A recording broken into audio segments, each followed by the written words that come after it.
Why YouTube sponsors are almost always terrible by Micro. Now, I have to say right out of the gate, I definitely agree. There's a lot of scams that you see on YouTube, whether it's BetterHelp or that title thing, established titles. There's a lot of these scams on here. It's not just... To be fair, though, there have been scams since Cars for Kids, which turns out the Cars for Kids was not going to kids or at all. It was it was just sending people to Israel. That's what you were paying for. YouTube whether it's like whether you agree with them or not, it's kind of beside the fact because it was a scam. It was misleading. It was acting like it was helping children, and it wasn't. Sponsors are almost always terrible, and they aren't going to get any better. The online counseling service. That one for making money for using apps is such a scam. Yeah, I can't remember what you're talking about. There's a Cash App. Well, that's like a money transfer site, but I know what you're talking about. And there's also Honey. Honey was another huge scam, which was like, use our thing and we'll find the best coupons. Yeah, that was a huge scam. A lot of these are. Help is giving back nearly $8 million to customers. This video in particular is sponsored by BetterHelp, and I'm grateful for that. Additional markets on edge, one of the largest exchanges in the world, FTX. That's why I'm really proud to stand behind today's sponsor, FTX. Yeah, I bet you are. Why you might want to consider Yada? Okay, so YouTube is less than 20 years old, but in that time, the platform has matured a lot. From people posting basic home videos to today where some channels rival the production quality of Hollywood studios. True. The secret ingredient that has made that all possible is money.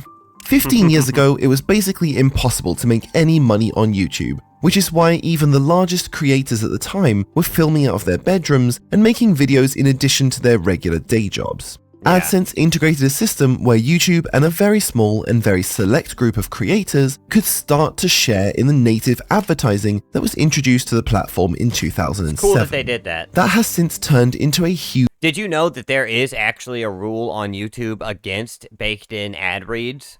There's a rule in the terms of service that's specifically been against doing this. Like, not them running ads, but like a YouTuber having a sponsorship in the middle of their video. There's been rules against that since literally the beginning of YouTube in the terms of service. They just don't enact it. Huge revenue stream for millions of channels, as the entry requirements to be a YouTube partner are now only 1,000 subscribers and 3,000 hours of watch time on your video. So they changed that. Now I think it's 10,000 hours or something like that and 2,000 subscribers. They just changed it. YouTube's directly... Which is cool because I just started getting some more views on my YouTube. So it's great that now I'll have to wait even longer to be monetized. I like that. integrated advertising. But don't worry, it won't stop YouTube from running ads on my shit. YouTube will still run all the ads they want and get the money from it, but they won't pay me any money and they'll just spam ads in my videos. Isn't that just great? Don't you love that YouTube does that? Has its own long list of problems, but that's a story for another day. For now, there's another way that creators are making money, and it's by going around YouTube and making deals with companies to talk about a product directly like this. Which, by the way, YouTube is being sued in California for this right now because people who pay for ad-free YouTube see these ads baked in the video, and so technically they're still not getting an ad-free experience. And honestly, I'm not a lawyer, but I think if I had to guess, they'd have a solid case. FTX, I have everything I need. Depression can be a really tough thing to go through. This video is brought to you by FTX. Go to metkevin.com. Anybody who pushed BetterHelp should have, they knew from the second they were doing it that they were a scumbag, because you're telling people who are depressed, you're feeding off of people's depression to try to get money from them. That's obviously a bad thing. Right out of the gate. To learn more and sign up to get free. YouTube sponsors have been exposed for lying about what their product does, defrauding their customers out of billions of dollars, freezing people's bank accounts, selling their sensitive personal information. Anybody who sees ads on YouTube, by the way, will see this in just the regular ads that play too. There are so many scam ads on YouTube where it's just like a AI person or something, or just weird stuff. It's very sexual ads pop up on YouTube all the time. And it's like, dude, what if my kid was in the room, Like, I'm watching a video on why Wolverine is smelly and bad or something, and all of a sudden an ad for a condom comes on. Like, this is not It's just not right, you know? And according to some allegations, Or even even worse, the ads that are like, "Hey, do you want to transition? Well, here's the medicine for it." It's like, dog, this is dystopian. This is dystopian that they're actively promoting and pushing that. Like that's like trying to get people to do it. I don't know. That's weird to me. Like, acceptance and tolerance is one thing, but actively trying to push it on people is a whole nother ballgame. Unlicensed medical advice. So why does this keep on happening? Well, you might have noticed that companies that spend the most on advertising around the world are suspiciously absent from YouTube sponsorships. You've probably never seen your favorite creator talking about the thirst-quenching powers of an ice-cold Pepsi, or telling you that this video is brought to you by the towing capacity of I will tell you though, water doesn't seem to quench my thirst like soda does. That is the truth. New F-150. Likewise, there's Might be also because a I'm good addicted. chance that the only place you hear about the regular YouTube sponsors is on YouTube. There's a reason for that. Most YouTube sponsors fall into three main categories: subscription services, one-off novelty purchases, and dubious investments. Yeah. You would be hard-pressed to think of something advertised by a YouTube influencer that didn't fall into these categories. Now, that's not just because basically everything is a subscription nowadays. Again, that's a problem for another video. There's another reason why you don't see normal products from normal brands on YouTube, and that's because most of them work on a completely different business model. True. Nord Security, HelloFresh, Yotta Bank. Nord is the only one that I like, actually. And I know that Nord, like, you know, VPNs don't really do anything, all right? Unless you're trying to watch Netflix in a different region, VPNs do diddly dick. If the government wants to know where you're at, they're going to find out, and they're going to find out pretty easy. So the only thing, I mean, maybe if you're in Britain, it helps you, like, bypass some of the content blocks. I don't know, because I don't have those here. But I love NordVPN because they let their advertisers just do whatever the hell they want. Like, the Nordman from Internet Historian is one of the funniest ad reads I've ever seen in my life. Bank, Teladoc, Dollar Shave Club, and yes, of course, even FTX are, or were, startup companies that took on massive investments from private equity and venture capital firms. Even companies like Masterworks that tell you— I'm just going to say this right out of the gate. If you trust somebody with two last names to make a good decision for you, then you're an idiot. I'm sorry, that's the truth. Like, what the hell? that you will be the investor have real private equity investors behind the scenes giving them tens of millions of dollars. What do they need all that money for? Well, they need it for a business strategy known as blitzscaling. They can't even decide which last name they want. So they hyphen it. Yeah, get out of here with that. Blitzscaling is a finance bro reference to the Blitzkrieg of World War II, in which German troops advanced faster than their supply lines to gain ground before their enemies could react. Their position wasn't secured, but the hope was that other aspects of their military advance could catch up once they had already captured their intended And for a while, that was a really genius method. target. Blitzscaling a business will involve taking on a lot of investor money to push out the product or service to as many customers as possible as quickly as possible. Even Wow, if that looked horrible. Wait, why that was a bad ad. Look, so you're out here, you're having fun and everything, it's a great day, and now you're in a fucking bullshit modern apartment that's all white and looks horrible. Yeah, I don't know. I'm not a fan. How did that work out in the end? As possible as quickly as possible.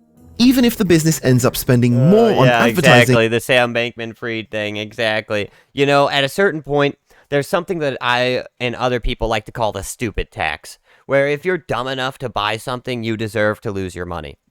If you're dumb enough to put your money in, like, yeah, you had it coming, sorry. Then it brings in through sales.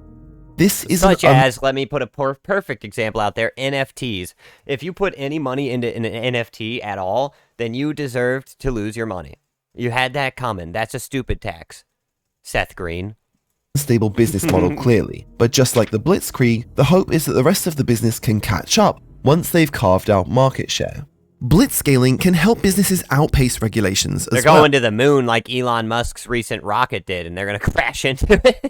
By the time the authorities have decided if unregulated hotels or taxi services are legal or not, it doesn't matter because the business is already so popular it would be political suicide to ban it. This model is especially popular with subscription services because once an upfront sale is made, the business can keep on bringing in recurring revenue to generate profits after the initial marketing push. And the big thing is to offer a free trial that's not a normal length. Like, say, 6 days. A free trial that lasts 6 days, or a free trial that lasts 28 days, or something like that. This is a common method to get people to pay for the subscription and then not realize that they were supposed to cancel it before the free trial ended. Then they just keep having it. Now, eventually, they just forget about it. And some of these people, you know, they have Hulu, they have Netflix, and they have Amazon, and they've just completely forgotten that they're paying for Netflix. It's just coming out of their bank account every month, and they haven't watched it in a year, but they're still paying for it because they don't remember.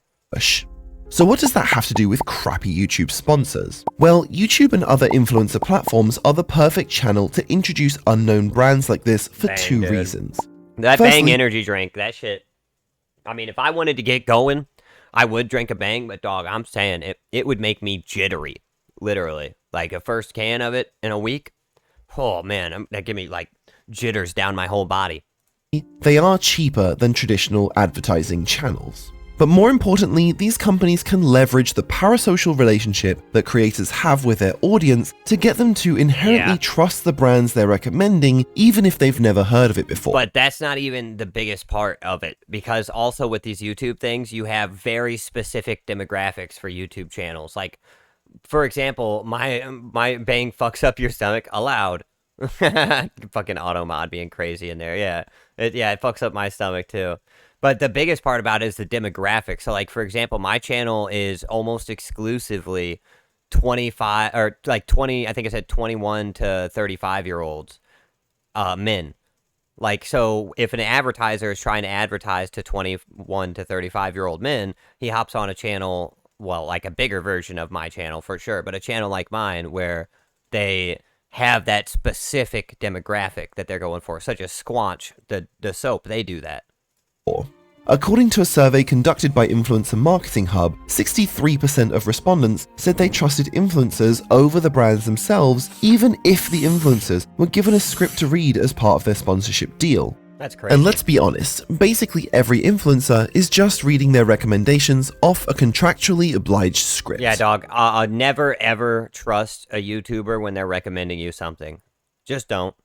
Come on, guys. Be better. According to a study by the marketing company Nielsen, 92% of consumers trust recommendations from people they know, which sounds reasonable until you realize that those respondents also considered online influencers their friends. That's crazy. A brand like Coca-Cola isn't going to get much out of this kind of advertising. I'm sorry, but if you're online influencer, like let's say you're online influencer that you watch, if they have more than 100 viewers on their concurrent viewers, like that's where they're at least 100 or more, then at that point, they no longer have the focus or attention to even recognize you half the time.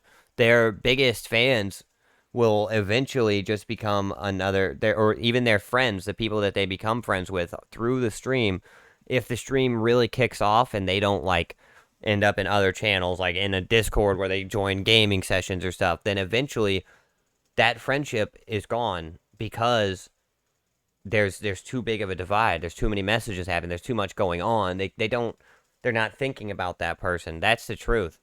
Like, whenever you see a streamer with 1,000 viewers, they're not like, they have like 2 guys in the whole chat that they remember their name, and the rest of them, it's kind of just like whoosh right over their head. The same thing goes for YouTubers, but on a much bigger scale, because YouTubers are not actively live interacting with their viewers. They're after the fact, you know, they're posting a video, someone responds to it, maybe you respond back to their comment.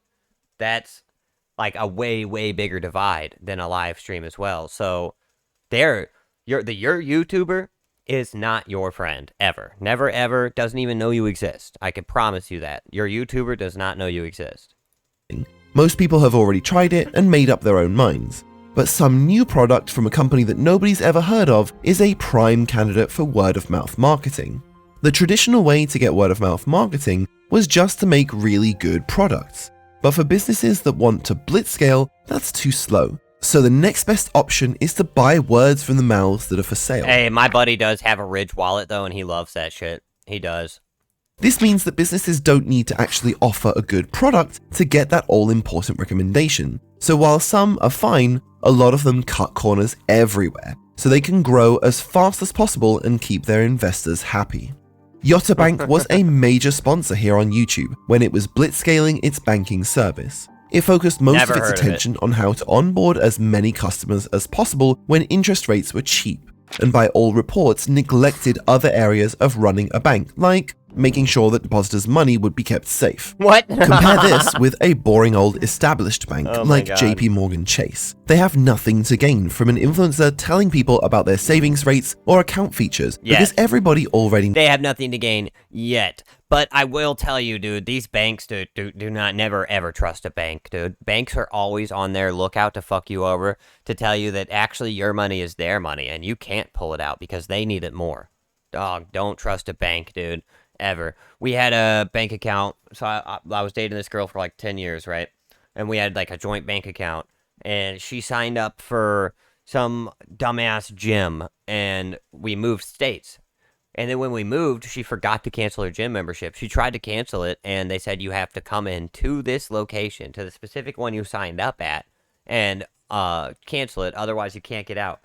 Then we tried to call the bank and tell them, hey, we don't live there. You know, we explained the whole situation. The bank didn't care either. Eventually, she was $1,000 in debt because they wouldn't cancel this gym membership until the year expired of her thing. And then you end up with the interest on that debt. She was at $3,500 in debt by the end of it all. Luckily, her mother helped her out, but it was insane, dude. knows they exist, and instead of elevating their brand image, an influencer post would probably degrade it. But there's more to this than just the companies. If you relied on businesses to not cut corners wherever they could, then everything would suck. The influencers themselves That, arguably by the way, I'll say the actual name. That was a Planet Fitness. Dude, don't sign up for Planet Fitness unless you're actually in that area. If you're moving, cancel before you move. And honestly, any of these fitness places, these gyms that are like, if you work out too hard, then we're gonna kick you out. Don't sign up for those. Those are bad places. That you want to talk about an inclusive environment. Well, it's not really an inclusive environment if only people who aren't strong are allowed to be in. That's not inclusive anymore.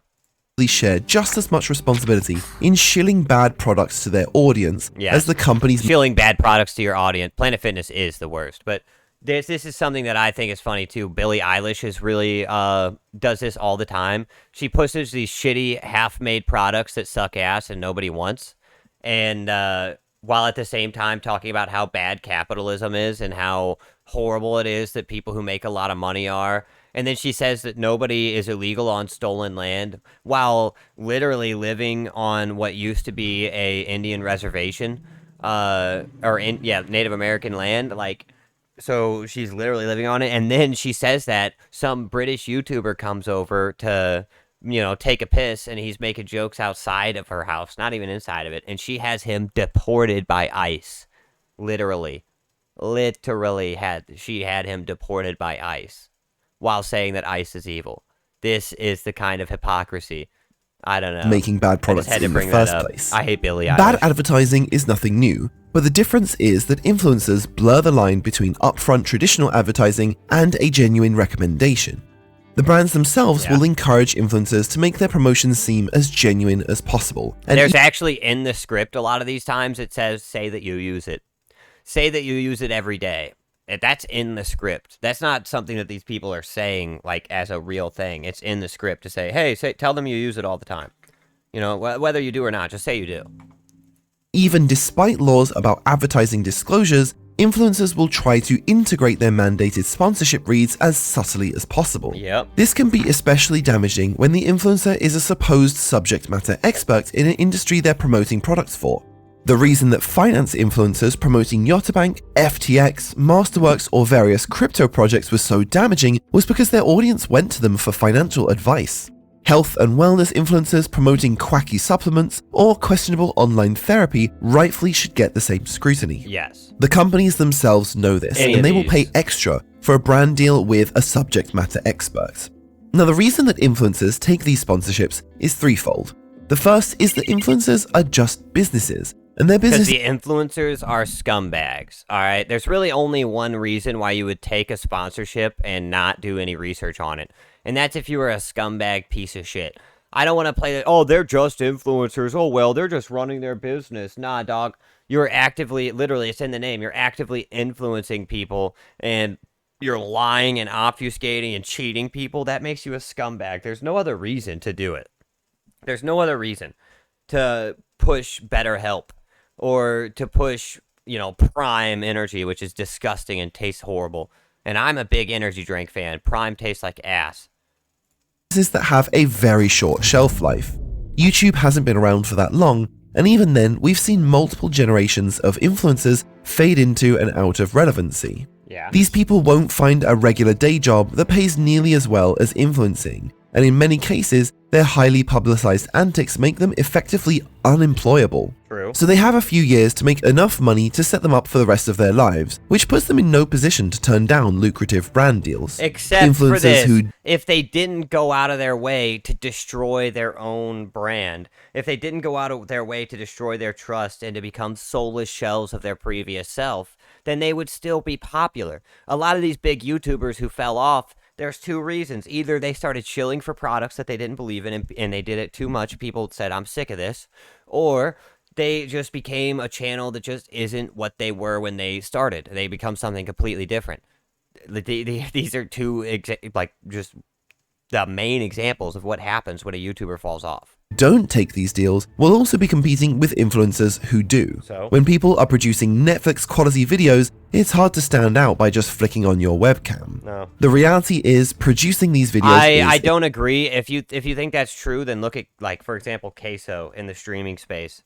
You actually don't need to have all this fancy equipment. Queso has a shitty ass camera and a shitty microphone, and he just sits there and yells and is fat. And he has a huge audience. I mean, and he's funny. I like Queso. But my point is, the equipment might help, but it doesn't make your channel or break it. Expensive, and lining up brand deals from the highest bidder ahead of time is the only way to ensure that the teams of people working on these videos get paid. Eventually, all YouTubers will fade into irrelevancy, but a bad brand deal is... So everybody on screen right now, I hate all of these guys. They all suck, and they're all, some of the worst examples of influencers possible. Honestly, the only one that wasn't was on screen a second ago. Eventually, PewDiePie. I like PewDiePie. All YouTubers will fade into The rest of irrelevancy. these guys, Mr. Beast is actually the biggest scumbag in the whole world, dude. I hate Mr. Beast. Everything he does, if you actually look into any of the philanthropy he does, it actually just turns out that he was just putting money in his pocket and not helping anybody and just pretending to. That's 90% of the shit he does. And then he runs these crazy, I don't even think he's real, to be honest. I don't think that, his engagement is real. I don't think that the viewership is real. I really don't. I don't believe in Mr. Beast at all. I think he's fake. Kai Cenat has popularized being retarded as something that's really funny and fun to do. I don't, to be fair, at least with this guy, he's going out of his way. He can't read, but he's trying to learn, and he's doing it on stream. People are making fun of him for that, and I don't like that because dude's trying to better himself. So I will say, at least with Kai, that's cool. Logan Paul, scumbag, scammer, posts dead people, is a literal WWE wrestler and an idiot.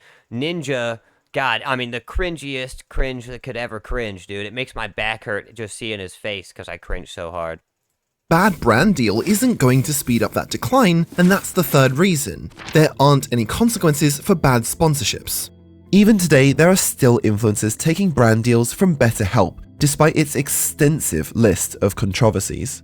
The influencers who promoted FTX their viewers are still just as successful as ever, and even people who ran crypto pump and dump schemes are still enjoying popularity. Yeah. Their videos will still get hundreds of thousands or even millions of views, and sure, there will be a few angry comments in their comment section, but if anything, this just improves audience engagement. The YouTube algorithm can't tell the difference between a good comment and a bad comment. It only sees that people are really connecting with a particular video, which means it will get pushed to more people. True. This is normally the part of the video where we should backpedal and say that these influencers aren't to blame, but they kind of are. They are. Just because selling out might make personal financial sense to them and their business doesn't mean that we don't get to be angry when it comes at the expense of their audience. All right, Okay, Micro. I was wondering if he was going to go and actually say the thing that's true, and I'm very glad he did. Because, yeah, it is their fault, and they are to blame, and they shouldn't be trusted. They're scumbags if they're doing this. I don't care. Oh, well, it made business sense. Yeah, well, most of the stuff that's been making business sense in the past 20 years has just been fucking over everybody else. So really, take your business sense and shove it right up your ass. Another element to this that's a little bit harder to hear. We know why bad businesses are attracted to influencer marketing and why influencers agree to work with them, but we are at least partially responsible for this problem as well. YouTube sponsorships are annoying. They break up a video and make YouTube feel like the bad old days of network television. When someone comes along and tells you that your irrational hatred for that brand that keeps popping up in every video you watch is actually totally justified, it feels good. And we tend to forget about all the I don't like this view of irrational hatred or irrational fear. You know, a lot of the time, whenever they say that somebody is an irrational fear or an irrational anger, it turns out that the anger or fear is either completely rational or there is no fear. Whenever they call it an irrational fear, you're not afraid of that type of person. You just don't like them. Like other brands that are just trying to shill a product that does what they say it will. If you want to build a popular YouTube channel, the best place to start would be by picking the most popular sponsor of the time and then exposing it for its bad business practices and complicit influencers. Kind of like what we did just here. So, hell yeah. I like that video a lot. Micro, great channel, great look into it. Yeah, if you take a sponsor that's clearly a scam, you didn't do your research, then that makes you a bad person. And oh no, I didn't know that the BetterHelp was a scam. Oh, I didn't know that established titles was a scam. Well, then that still makes you a piece of dog do.